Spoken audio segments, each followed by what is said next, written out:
Well, hello and welcome to the Grow Your Business podcast. I'm your host, Vicky Laffey, and I make these podcasts because I want to pass on my wealth of knowledge and experience that I've accumulated over the past 10 years of me being an entrepreneur, so that I can help you launch and grow your own small business. Please remember to click subscribe so that you don't miss out on any future episodes. Well, hello everyone. Hello all of my lovely entrepreneurs. Welcome to the Grow Your Business podcast. I am very, very excited about today's episode because this is a subject I can talk about forever and ever, for days and days. We're going to be talking today with Claire Zorlutuna from Ecommz Management about customer experience, customer services, and what that means for your business, how it can make a difference, how it can make you more successful. Claire is a fellow Northerner, fellow Geordie lass, and so I'm very excited to chat to her today. So, Claire, very warm welcome to you. Hello, Vicky. Thank you for having me. Brilliant. We've wanted to work together for quite some time. Claire and I have followed each other on LinkedIn for, God, what is it, been about a year now, Claire, or something like that. And you know, I thought this podcast would be an absolutely amazing way to do that. So Claire, yeah, we're gonna, Claire, I know we're here to talk about customer experiences and customer services and things like that, but you mentioned just before we started recording that you yourself had also made the leap from employed to self-employed last year. So I would love for you to tell the crowd that are listening, a little bit about your story first of all before we delve into that. Yeah, so I was in paid employment up until February last year, and my experiences in different sales roles, business development roles, across 20 years, and it kind of got to the point where I'm a single mum, and I've got 3 children, and I kind of was bouncing from job to job because I couldn't find the stability where somebody would understand what my personal circumstances were. So, I've got the school run to do. Children are going to be poorly. And it started to become a little bit stressful. And I thought, you know what, there's got to be another way. There has to be another way. And I suddenly, in fact, it was bizarre because I thought, right, okay, what are my strengths? What am I good at? What do I enjoy doing? And this is how my business was born, really. And it happened overnight. It wasn't really something that I spent years thinking about. Love it. It was, yeah. I just decided to, put it into action. And the first thing was that I loved social media. And I thought I was quite good at it. And, I'd done a few courses, etc., etc. And the one thing that I have experience in and I'm really good at is dealing with people, and specifically customers, clients, etc., etc. So I literally decided, right, okay, that's it. I'm this is what I'm going to do. And I didn't have any experience of building websites. I actually sat one night and built a landing page, came up with a name. I was up till 2 o'clock in the morning. The next day, I went into work and handed my notice in. I love that. Love that. And I literally left on the same day. I didn't, my boss was very supportive actually, and he was all for, go away, you build your business, I'll support you as much as I can, but I think it's a good idea if you literally just leave now. Okay. Just go and do it. So on the downside, I think it coincided with us all going into lockdown, which of course nobody was expecting. This was like, what did you say, 4 weeks before lockdown? So it was like the middle of February, so 4-6 weeks. Now, luckily, in the time that I was working, I was trying to build up the business over a couple of weeks, and I managed to land a really big client quite quickly. And I still have that client now to this day. And because of that client, it meant that they were my bread and butter. So I knew that my bills would be paid, and I would be able to survive and get through the pandemic. The issue was trying to find other clients, because we all don't just leave a job to just sit there and pay the bills. We do it either Yeah, want, absolutely. extra money. Excuse me. And obviously it was to have the flexibility around the children. And because everybody decided, oh, hang on a second, we're all going online, I then realized there was a big opportunity there in terms of, right, if everybody's online, then I could, these are where my kind of qualities come into play, and experience. So because of the pandemic, it really pushed me out of my comfort zone, and I was scared every day of the week. I literally Yeah. used to feel anxious, thinking, oh, I've got to put this proposal together. I'd never put a proposal together in my life. And then winning business and really looking after that client. And it's been a case of getting yourself out there, pushing yourself out of your comfort zone. And now I'm kind of niching into a different aspect, which is e-commerce, which of course is a massively growing business. And I'm really happy. And I would say to anyone, don't, if you're having thoughts about being self-employed and it is scary, honestly, just go for it. Because Yeah. Don't what's the overthink it. worst? What is the worst? Yeah, you can really overthink it. And what is the worst that's going to happen?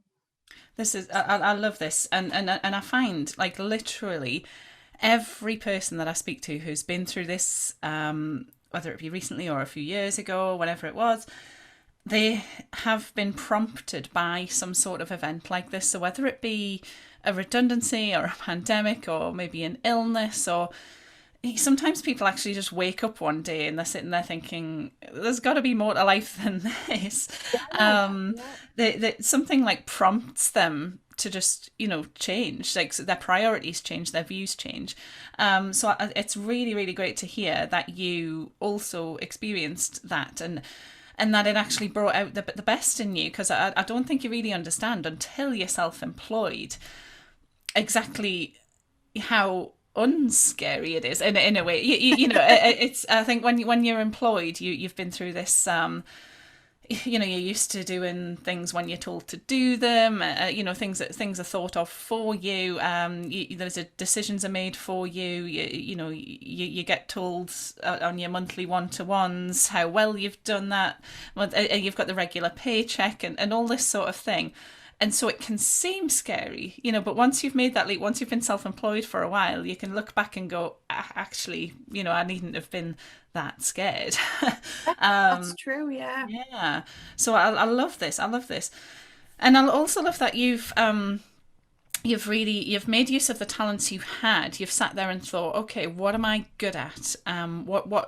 What really kind of sets me alight? What sets me on fire? What do I really want to go out there and do and enjoy? And so hence your lovely business. So yeah, I would love to. This is probably a good segue into our conversation about customer service and customer experience. So yeah, first of all, I guess a lot of people assume that good customer service means giving the customer whatever they want, right? I know that's not the case. I would love to hear from you what you think. For me, I think when you're starting out, I think it's really important to kind of learn from the mistakes of others. But you're not going to know that unless, I'm going to tell you what those mistakes are. And I think one of the most important things is to decide at the beginning, when you're starting out, what kind of experience you want your customers to have. I think that's really important, and people forget about that.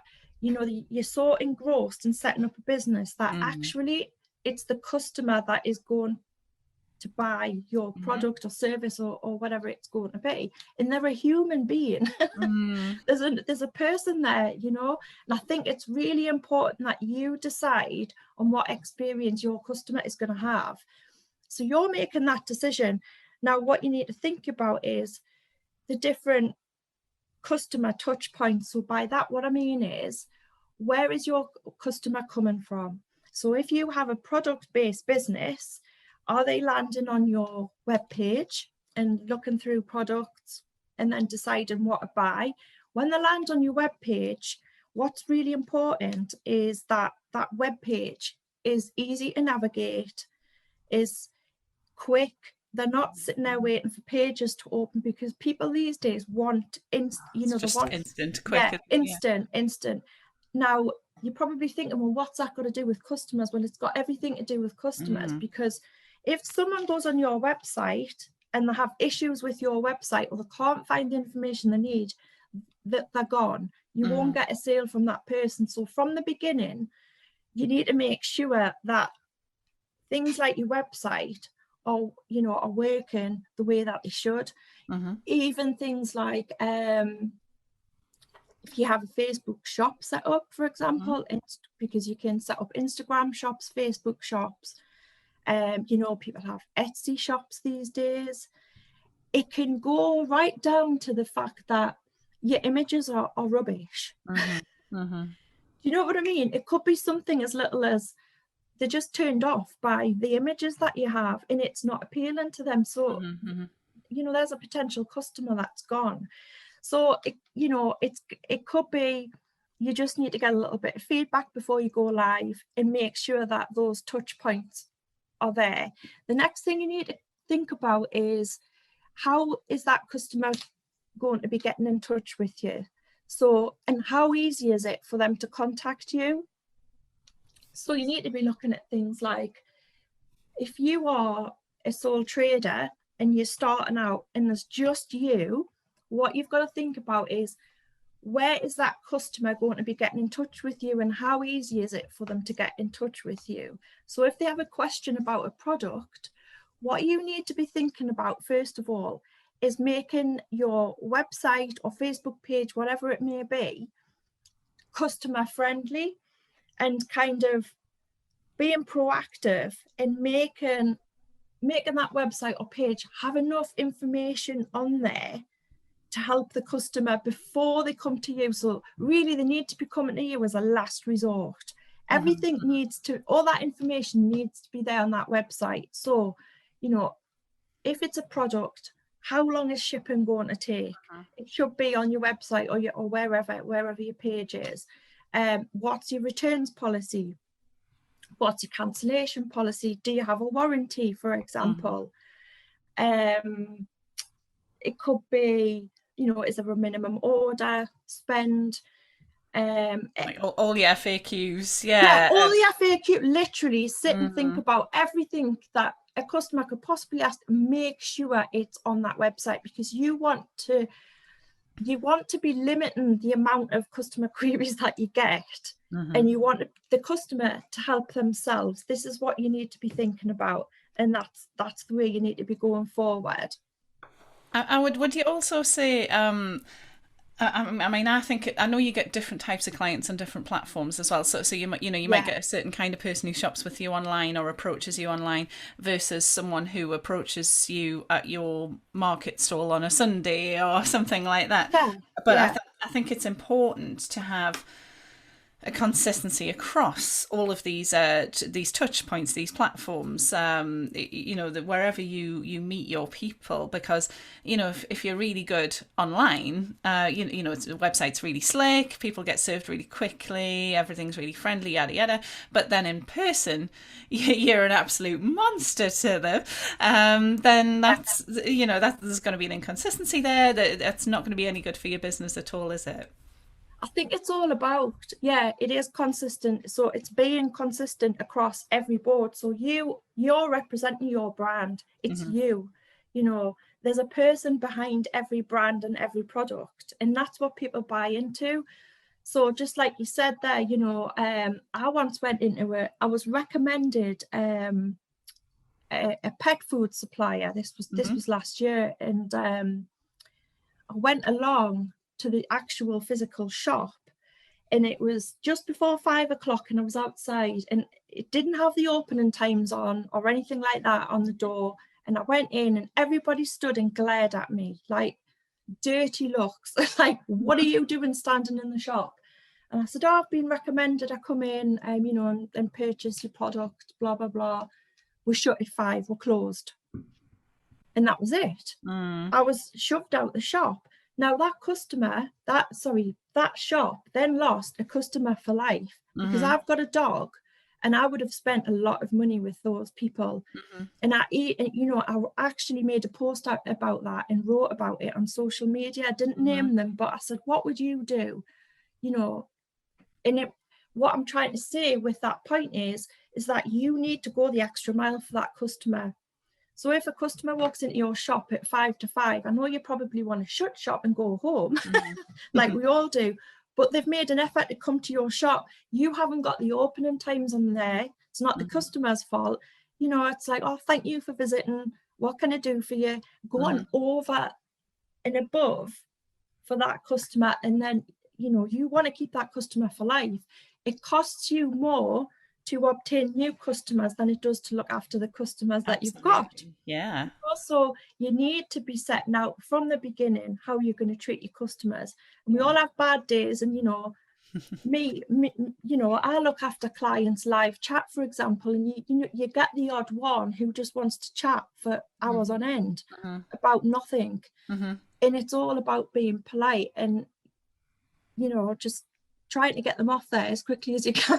Yeah, well, I guess it's about guiding them through your process, isn't it? You have that process. When you said earlier at the beginning here, where you decide what sort of experience they're going to have, what sort of journey they're going to have with you. It's about guiding them through that and keeping them on track, because otherwise it will eat up, hours, days, or whatever of your time. You've got a business to run, you've got to draw the line somewhere, right? But yes, that's right. Not being rude to them, of course, but to sort of guide them through. And I think quite often people feel a lot more confident in you when they are guided through. So if people come to me, for example, I run a wedding flower business as well, and people are excited about planning their weddings, and they're on social media, or the email, or the DMs come in, or and I'm like, oh, well, that's great. Thanks so much for getting in touch. But here's the link to my online form. This is where you need to go. Like, and you sort of guide them through, and the form itself has lots of information on. And then once they do that, this is my process. I'm guiding them through it, and they actually feel a lot more comfortable with me, a lot more it sort of leaves them with a feeling of, oh, actually, like, she knows what she's doing here, because she's guiding us through what her process is. She's showing us what to do. We have no idea what to do. This is our first time organising a wedding, for example, so it actually has the opposite effect than what some people think. That there's this thing of people think they have to just give the customer whatever they ask for. If they ask for an appointment on a DM, then give them it there. Or ordering. I've talked about this before with my group just the other day. Ordering via Facebook message and things like that. That just eats up hours of your time for like a £20 job or something. That's a whole other session, I think. But excuse me. But but this is why it's important to have your website. And I'm always telling people when they think, oh, do I need a website? And I'm like, yes, absolutely, 100%. Like you do. Yeah. So come on. You made a valid point there, actually, because you were on about your DMs and Facebook, for example. That's a really important thing, because I think it's important as well to have an automated message set up, which is personalized as well. So if not everybody can reply to a Facebook message straight away, and you will get people who will message you at 11 o'clock at night and expect an answer. You're not a 24-hour chat service, guys. No, exactly. And this is what you need to remember. And I know you'll feel compelled to want to reply to these people, but once you start doing that, then the customer will think that that's acceptable. So even if you've got an automated message, which as soon as a customer has sent a message, bounces back to them to say, thank you very much for your query. If it's with regards to ordering or whatever it is, could you please email whatever, put the email in. And then what happens is that's pulled through to a central email where all of your queries go. Now, you will get, there's kind of negatives and positive about this, but you're going to get people who will think, right, that's great, I'll send an email, but you'll also get the ones who will forget, because they've sent you a message and then they've just forgot. So it's then, how do you chase that up? So for example, one of my clients is a bespoke jewelry design company, and Okay. they create engagement rings, wedding rings, so similar to you. Mm-hmm. The whole customer journey is about making that customer feel special. Mm-hmm. They're getting married, they're getting engaged, whatever it might be. So her first touch point, she gets the majority of her queries from Facebook actually, Mm-hmm. and she just has a very simple message just saying, if you've got a query, blah blah blah blah, this is my email address. She puts her phone number on there as well, and guess where the emails go? To me. So once you do get into that position where it becomes too busy for you, then what happens is I then deal with the customer. It's all about, right, what are your requirements, blah blah blah blah. Give them great customer service, and then they get booked in for a call with the Yeah, design. at that point, the At customer, that yeah, point, yeah, yeah. at that point, yeah. Love it. So you need to think about things like that, whether it's you doing that or whether it's somebody else. Mm-hmm. It's just taking that part away from, because what happens is, if you've got an Instagram page, a Facebook page, a Twitter account, a LinkedIn account, you've got a web page, guess what? You're going to get customers who are going to contact you on every single social Mm-hmm. media aspect. And I have seen customers who have gone and written the same message on every social media platform. And it could be that they can't get hold of you. And then what happens is they then go on to social media saying, this company's rubbish, can't get hold of them, they're not replying to messages. It's okay, so what are you doing that instant? When actually you're just off for the weekend. Well, I'm not good. Well, yeah. And I've had that before, and you get people messaging you at 3 o'clock in the morning and things like that. And it's like, no, you've got, that's another thing I'd recommend, is setting boundaries. Because you cannot be, as soon as you start answering messages like that, straight away, you're putting it out there that that's to be expected. Yeah. I think what you need to think about is, no one's going to die as a result of you not messaging them within the next 60 seconds.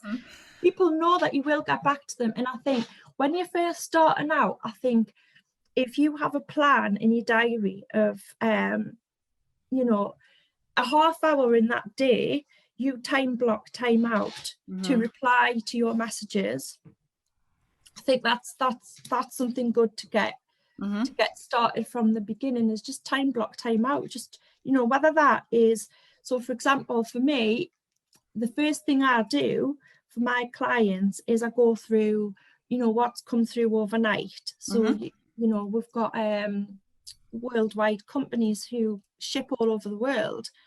You're going to get queries from America coming through the night, Australia, Japan, and all that. So the first thing I do is just go through first half hour of my day, right? All these messages have come through, just reply to them. And then if there's something that needs actioned, can you do it then, or can you do it, different time? And also the other thing to bear in mind is, that I could talk forever about this, but Likewise. about the customer experiences. It's not just about before they've purchased something. It's about the whole journey. So it's about what happens when they've bought something from you. Okay, so they get an email confirming the purchase. Do they sign up to a newsletter? How long do you leave it after you've shipped that product before you then ask the customer for feedback about the product? Are you going to give me 5 stars? Are you going to give me a review? Are you going to send them a discount code for money off the next time they order? What happens if something goes wrong? Do you know what I mean? Yeah. Well, on this subject, sorry, I don't know if that's what you were kind of going to go into here, but on this subject, I'm a huge fan of automation for stuff like that. It's not impersonal. you know, when, especially when if you're selling a product and you've got hundreds of customers who are ordering every day, for example, it's impossible to do this You you know, can't. in person. You can't. Um, so we've all done this. In fact, as customers, we've bought something online. You get something saying thanks for your order. It'll be however many days before we ship it out, and then you get a shipping notification. And then it's like, oh, in the meantime, do you want to join our Facebook page or give us a like? Yes. And then bang, your thing is shipped, and then you might get another one saying, you know, Vicky, you ordered such and such. Would you like to review it for us, please? And you know, over time, you know, you get emails from them saying it might be that, oh, hey, it's been a while since you've ordered it. Here's a discount code just to tempt you back in. I mean, this is all, you know, this is based around product-based businesses, of Yeah. course. But, you know, you can do Yeah. similar things for service-based ones too. I'm a big fan of automation for stuff like this. I think your time is not best spent constantly replying to customer emails. You need to be the business owner, the entrepreneur, the person who's doing the business development, the person who's thinking of ways to get new clients in all the time, new product ideas, new service ideas, things like, you know, you need to be doing that management side of it rather than working in the business. You know, there's that saying, working in the business rather than on it. You know, Right. yeah. Yeah. Um, so yeah, automation is a biggie, guys. Yeah. Yeah, I totally agree with you. And it's getting that automation right. Yeah, yeah, huge. That's it. I think a lot of it is testing it to see what works best. You know, and a lot of things people don't realize as well is that when it comes to it, again, I'm sorry, I'm talking about product-based businesses probably a little bit, but if you get messages for, you know, from your different social media channels and, you know, website queries, there are systems where you can actually pull messages from all of those channels into one Oh, place. great. Yeah. So if you, yeah, it goes back that saying, if you don't know, you don't know. But there are things out there where if it gets to that point, everything comes through to one place. So, you know, you've got ticketing platforms. There's one called Zendesk, which I use 100% of the time. And there's another one called Gorgeous, which is spelled Gorgias. And they're amazing platforms. And what happens is they pull every message that comes from your website, social media, even your live chat. So if there was nobody there to talk to that person at 3 o'clock in the morning, it'll come through as a ticket, what you call a ticket. And then it's all in one place. And Wow, it that's tells you where excellent. it's amazing. And it tells you where it's from. So it'll tell you it was a Facebook message, or it was a live chat message, or it came through on the website. You know, and you can prioritize how you actually get back to those people. So the way I work it is, I work it, you know, oldest through the Yeah. newest, you know, as you would, because that's how you prioritize. And you know what, it's so quick to whiz through those. It honestly, because they're all in one place and you can just whiz through and close them off, and then that creates a history. So there's always a history there from that customer touch point. So, Oh, that's perfect because I you know, think, yeah, you've got yeah, all this stuff coming all over from all over the place. it And you think, it's well, hard oh, to find. You know, I've been in a yeah, situation before where someone's messaged and I'm thinking, I know they messaged me somewhere, but I can't remember was it where. Instagram? Was it And WhatsApp? it's a horrible feeling, isn't it? Because you're like, I Yeah, really need to get back to that customer. And I'm terrible for notepads and pens as well. Like I really do like, likewise. I do really like to, you know, have my notebook and pen and I write things down and I'm like, oh God, where are they? So this avoids that. And it's, you know, it's something that you can think about further down the line. Yeah, I wouldn't say implement it straight away, because you need to have quite a busy you know, you need to have, I would say, make at it least a hundred, worthwhile. Yeah. yeah, a lot of messages coming through all of those places.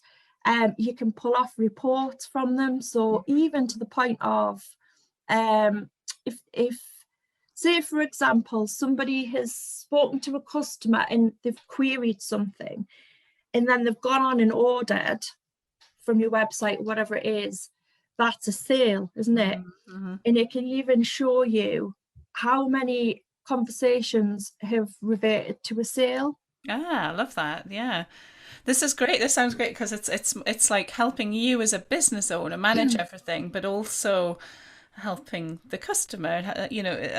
I mean, this is huge. I could talk to you about this all day, and I know you haven't got forever to chat today, but yeah, we could maybe even do a bit more of a session, another session, and delve into this a little bit more. Let's say, I'd love to know in the last few minutes, I know you mentioned the importance of creating like a customer experience, a customer journey. If someone wants to create one of those for their business, if they want to create a view of it with the touch points that you mentioned and things like that, how do they go about that? Is it simple as just getting a bit of pen and paper out, or Well, what? it can be, but if you're sitting there thinking, God, I don't know where to start, I can do things like that for you, and sit with you and help you with that. But I think the big thing that people forget when you start out is looking at your business through a customer's eyes. Forget about it being your business. Just think, right, I'm a customer. Even get somebody else to look at it. That's even better. It doesn't have to be a professional, and think, right, okay, I'm a customer and I want this product or want this service. Where do they go first? What are they touching on your website? Are they touching on your Facebook page? And then it's thinking about, right, okay, if they're going to a Facebook page or Instagram page, whatever it might be, what happens when they get to that page? Can you order? Is it a query? Does it direct you to a website? Then what happens? And it's following that journey right the way through the whole process of, if it's a service that you provide. So for example, like me, I'm a service provider, and what happens with me is I'll get a query. It could be a referral from somebody else. It could be from LinkedIn, for example. What then happens is it's about fact finding. So it's about having things in place as well. So when you're fact finding with the customer, for example, I know I'm going off on a tangent here, but I've just taken a call for a client this morning who wants to order something which is £1,000. They wanted to speak to someone on the phone to make sure that they were ordering the right equipment before they ordered, and talk through it. So it's about things like that. Have you got the capacity to do that? If you haven't, then your website needs to be able to answer those questions. You need to make sure if the customer is ordering from a website, they can do it fairly straightforward. And the whole customer journey is about, prior to ordering, prior to purchasing the service, all the way through how you treat your customer. How, is the service easy to manage? Because I know I've tried to order things in the past and it's been like an 8-step process, and it's got the end and I'm like, I can't be bothered. Yeah. I just but before you've even started, you're feeling, how much more information do you want from me? I can't be bothered, and I'll go to a competitor. So you need to think about that as well, is how quickly can you order something? How quickly can you get the service? And I think the biggest thing is aftercare. You need to be thinking about that part of the journey for the customer, because you want them to buy again from you. You don't want them to be going to anybody else. And what you want them to be saying is, this company is amazing. You need to go to these people for this product or this service. That is what you want. And you want to be rewarding those customers as well. So think about, your email list, setting up what's the word I'm trying to think maybe like of? a referral scheme or something. A referral scheme, but also like a loyalty club. That's important as well. So these people are ordering products, and it could be that they get points for each product that they order. They can then redeem them against something else, and then that keeps them coming back to you. Those customers are the special customers because they're in a club, and they're the ones that get special access to new products, new services. So it's thinking about things like that as well, and always, you know, be thinking about when was the last time you asked a customer about their experience, because if you don't ask, you won't know. I think this makes a lot of people nervous, though, doesn't it? It's a You know, scary, they've done the job, it's a and really then scary thing. It's a scare because you're frightened they're going to come back and go, well, actually, there was a problem with this. But you need to hear that, because if you don't know there's a problem, then how are you going to fix it and make it better for somebody else? I mean, I've got examples myself of a really awkward customer who was complaining that he could. Oh, this is the other thing to think about, is it's all well and good going on a website on a desktop, but does it work properly on a mobile device? yes, Right, as a digital marketer, absolutely, I it's get a you. huge thing, and check that everything works the same on a mobile device. And this customer, my client had spent an absolute fortune on a new website. They hadn't thought about the mobile version. Oh, no. Well, you know, in a digital marketing's perspective, that actually you get penalised for that in Google search results and stuff as well. So there's more than one reason to have a mobile-enabled site. This guy was getting in touch because he was like, look, I'm sitting here on my mobile. I want to buy a product. I can't do it. Can you please help me? And I remember him to this day because he was the most awkward customer I've ever spoken to in my life. And he was even testing my patience. And we managed to get it sorted, and he ordered a product. And then what happened was shipping got delayed, and it took 8 weeks for the product to get to this angry customer to start off with. So we made sure that we told him at each stage, right, we're really sorry. And it was because of COVID, actually. It was because of the restrictions that we couldn't get it to him. Anyway, he finally got his product, and guess what? He got back to us and ordered 5 more. Oh, wow. He was so impressed with the way that we handled the whole situation. So you can actually convert a customer that has problems into somebody that, you know, I love that, actually. It's gonna buy.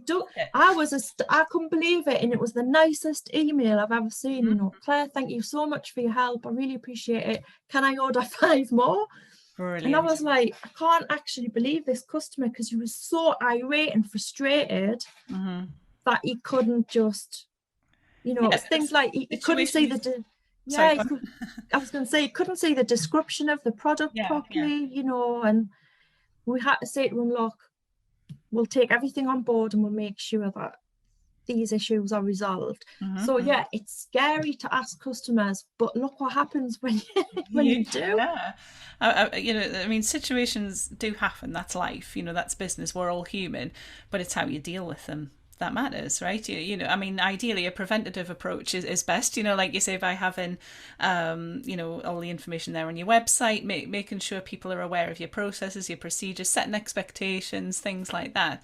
But also afterwards as well, you know, if there's a problem, then how do you deal with it? And I've had that happen a number of times over the years. Thankfully, you can probably count on one hand the number of complaints I've had in business over my 10 years, thank the Lord.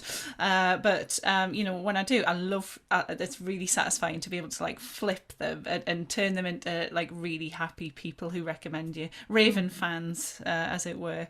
So yeah, I love that. I think it's probably a great positive note to finish off on, actually, Claire. So this has been absolutely fantastic. So if people listening want to get in touch with you, how do they do it? Where are you at?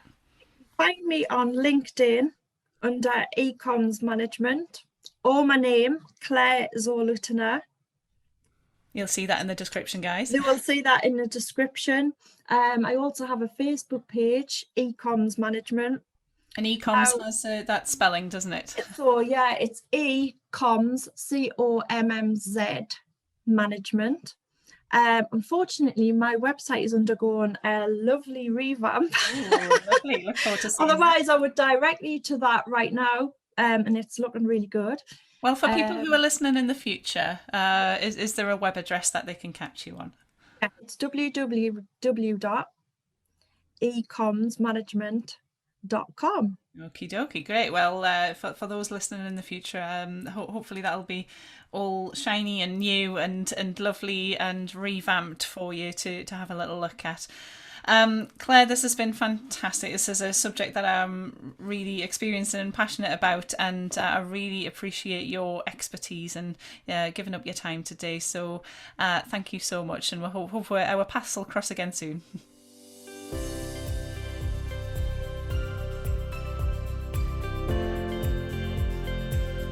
Well, thank you so much for listening all the way through the podcast. I hope you found that really useful, and I hope you've got some actionable tips and knowledge to implement in your own small business. Please remember to click subscribe so that you don't miss out on any future episodes. And also you can catch up with me on Facebook, Instagram and LinkedIn.